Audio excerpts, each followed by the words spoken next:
Hey everyone, welcome back to RPG Imaginings. In this video I'm going to conclude my three-part series of I Make a Call of Cthulhu character, and in this third part we are going to equip Amara Dale and talk a little bit about how to represent weapon values on the character sheet and what sort of factors go into that, and then we will also talk a little bit about what the cash and asset values mean and delve a little bit into Amara's backstory. And so let's go ahead and get right started. From the last video, I went in and I filled in all the half and 1/5 values for each of the skill choices that I had made on Amara's character sheet. I had spent 292 occupation skill points and 120 personal skill points. And if you look down here at the bottom of the character sheet, and I'm going to sort of zoom in a little bit, this is the spot where you write down the weapons that the character has. And for Amara, I want the flavor of her weapons to be associated with what her backstory is. It's going to help me as I'm playing Amara to sort of get into character. Amara is an explorer, so I want her to be using explorer-like weapons. But, you know, I also want her to select weapons that are going to allow her to have utility in game related to that backstory. And so on this character sheet, you'll notice that the weapon that is always listed is unarmed. Your unarmed attack value is based off of your fighting brawl statistics, so in this case 55, 27, and 11, and damage is 1d3 plus damage bonus, and since I had invested points in Amara's strength, she has a plus 1d4 damage bonus, so if I were to punch someone with Amara, they would take 1d3 plus 1d4 damage. Single attack. Let's go ahead and delve into the other weapons. Now, as an explorer, I sort of see Amara being in parts of the wilderness where she may need to defend herself against wild animals or poachers or bandits. And so even though she doesn't have a very high skill in it, I'm going to go ahead and give her a rifle. A 303 Lee Enfield. And remember, in these videos, I'm going to be working off of the Investigator's Handbook. And so starting on page 250 in the Investigator's Handbook, we have a series of tables that lay out a wide variety of weapons that are available in the game. Hand-to-hand weapons are listed on page 250 to 251. Handguns start on page 251, then rifles and shotguns. If we look under rifles here, the 303 Enfield is listed right here. Okay, firearms rifle, 2d6 plus 4, 110 yards is its base range. Uses per round 1, bullets in the gun or magazine 10, and it gives you some more information here, like when does it malfunction, what eras is it used in. And so let's go ahead and get these things down on the character sheet. And so I'm gonna go right in again. Here we go. And in fact, I think I'm going to go ahead and close the book at this stage. I'll go ahead and mark where we're going to turn to it next, just so that I have a flat surface here to work on with the character sheet. And so the 303 Lee Enfield is going to use her rifle skill, which is at the base range. You know, she hasn't spent a lot of time training with it. Maybe she's using most of her times taking aimed defensive shots. Maybe it's just there as a security blanket. Who knows? I think that that's cool role-playing fodder for her. So she's at 25, 12, and 5. The damage is 2d6 plus 4. Range, 110 yards. That defines what the range values are for firing this rifle. The difficulty of making attacks in Call of Cthulhu with ranged weapons, specifically handguns and rifles, is based upon what their range value is, and that basically just determines which of these skill levels you would have to hit on your roll in order to get specific ranges. For the base range, 110 yards, she would just need to get behind by her regular skill, and the only option that the defender would have would be to dive for cover. Now, attacks 1, ammo 10, and malfunctions on a roll of 100. Lee Enfields were known for being very reliable rifles. Okay? Now, given that she's an explorer, I want to give her 2 more weapons that I think are really within the flavor of the character. And these are listed on page 250 under hand-to-hand weapons. It's often advantageous in Call of Cthulhu to have a variety of weapons because certain weapons are very effective against human threats. Certain weapons are more effective against mythos threats. For example, the old adage, kill it with fire, is not necessarily a bad thing to aspire to as an investigator. There are a lot of mythos threats where firearms just aren't effective against them, and so going in just always having a gun isn't necessarily the wisest play. You may not know how to affect a threat, and it may not even be wise to even attempt it. And so what I'm going to go with here is that I'm going to say that because she is an explorer in Africa, she's going to need a machete, okay, to cut her way through the bush. And so we're going to go for knife large machete. And then I also think that it would make sense for her to have like a medium knife as well, excuse me for the camera shake there, like a carving knife. And so all the details are located here on this page 250 of the Investigator Handbook. Let's just go ahead and write those things down here on the character sheet. So I'm just going to write down machete here, knowing that knife large is the official classification. It's the same value for her as her fighting brawl skill. Okay. Damage for a large knife is 1d8 plus damage bonus. Range is touch. Attacks is 1.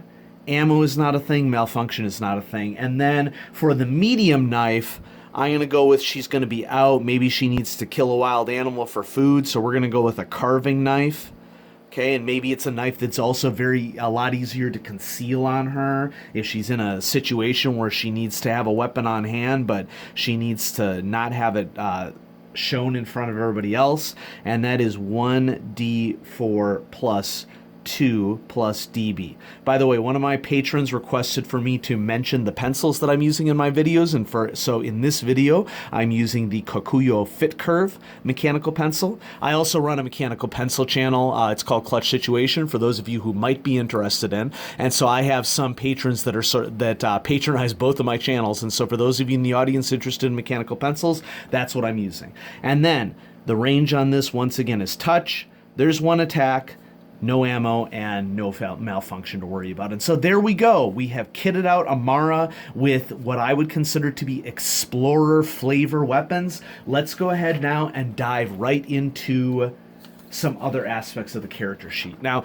on the back of the character sheet, and you can see that I've already filled out a lot of this because I didn't want to spend too much time writing. I wanted to get us a sense of what the character creation process is like. And so for her gear and possessions, and let me see if I can there we go, move the camera just a little bit. For her gear and possessions, we have basic stuff that you would expect an explorer to have. Canvas bag, a compass, some extra rifle cartridges. I don't know if 1 dozen really fits the flavor of the character. That might be something that I might change. But, who knows how long she's off in an expedition out in the bush, Dried meat and fruit rations, heavy leather bush clothes, the weapons that are listed, a canteen. I went ahead and threw binoculars on there. I think that she's wealthy enough to be able to afford those. And speaking of wealth, let's take a look at what her cash and assets are based upon her credit rating. Her credit rating score is 55, which is on the low end of wealthy.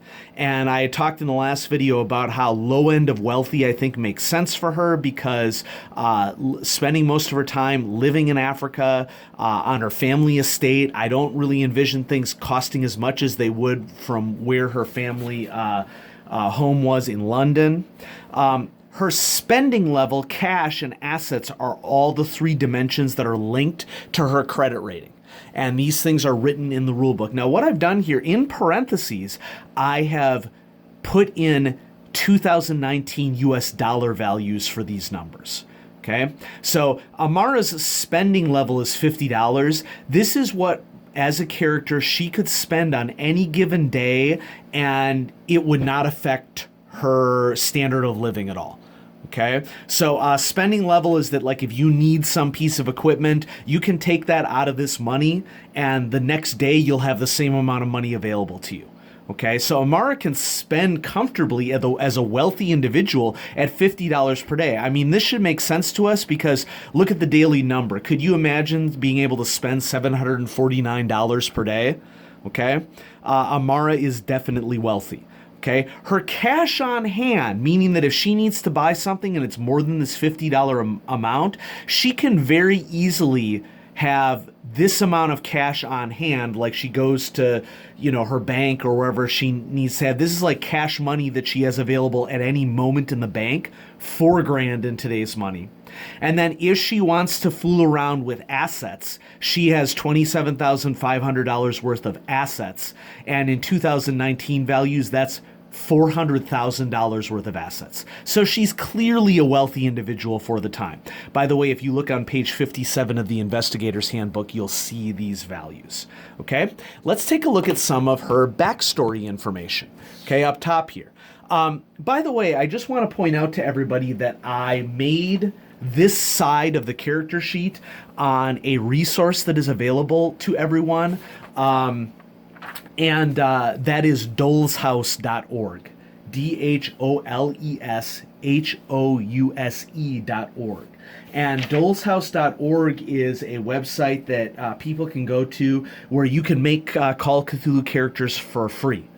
And it will print off really high quality character sheets. Just to turn to the other side of this, you can see that all the skill values are printed out really nicely. This character sheet doesn't quite match what I did in the video, but I was just wanting to get some basics down here.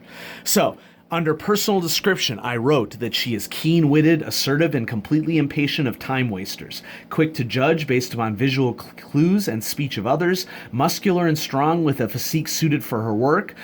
Conventionally, it got cut off here. It says conventionally unattractive, but force of her personality makes up for it. For her ideology and beliefs, I wrote, the world is ripe for exploration and a playground. We should respect other cultures and interfere as minimally as possible. And this is the key thing for her character in terms of how I wanted to approach her as an explorer. She came from a colonial family, but she is decidedly anti-colonialist. And so I have down that her residence is Nairobi, Kenya. Whoops, that should be a Y, not a J. And her birthplace is Calcutta, India. So she sort of grew up in British colonialism. So she is sort of broken from her family, and she has anti-colonialist attitudes. Significant people. Jonathan Dale is her brother. He's a sickly individual who's in need of care and support, and that sort of is what helps her continuing to go. So down here, Jonathan may not be a fellow investigator, but as you mark down who the fellow investigators are, it can help you to keep track of who else there is in your party down here on the character sheet. Meaningful locations. Grave of her mother, who is another intrepid explorer. It's located on the family estate near Nairobi. This compass that I have under her gear and possessions is this compass was her mother's, and it's a very high quality, and it is something super important to her. And so, who knows how that might govern the role-playing as an object, a MacGuffin, so to speak. Her traits are that she is curt and abrasive, but also assertive. She has a strong moral and ethical compass. Injuries and scars, large scar on her back from the incident with the lion. Notice how I put incident in quotes. I might leave this open for Amara telling different additional information about this story as she encounters new NPCs and other party members, uncovering more information about this story as she goes. I haven't put anything down, which is typical for starting characters in Call of Cthulhu, for phobias and manias. That tends to come out in play, although there are character packages that you can get at the beginning of the game that may give you phobias and manias to start. You frequently do not start with arcane tome spells and artifacts, and you may not add any of these to your character sheet for a while, depending upon how sanity rolls go for you. And then encounters with strange entities will usually start happening pretty quickly, but depending upon what you work out with your GM, your keeper, that may or may not happen at the beginning of the game. And so, folks, thanks so much for watching. This wraps up my video series of I Make a Call of Cthulhu character. In this three-part series, I should say, we produced Amara Dale, intrepid explorer, and I really look forward to playing Amara in a Call of Cthulhu game sometime in the future. If you have any questions, post down below. If you'd like to see some additional Call of Cthulhu rules sort of videos, let me know, and I'll see if I can make them happening. Also, remember that I do have a Patreon patreon.com/rpgimagining. So if you're liking what you're seeing here of me engaging on sort of the breadth of stuff that exists in the role-playing world, let me know. And any support that you're willing to give is great, even if it's just $1 a month. And so thanks so much for watching, everybody. Have a great day.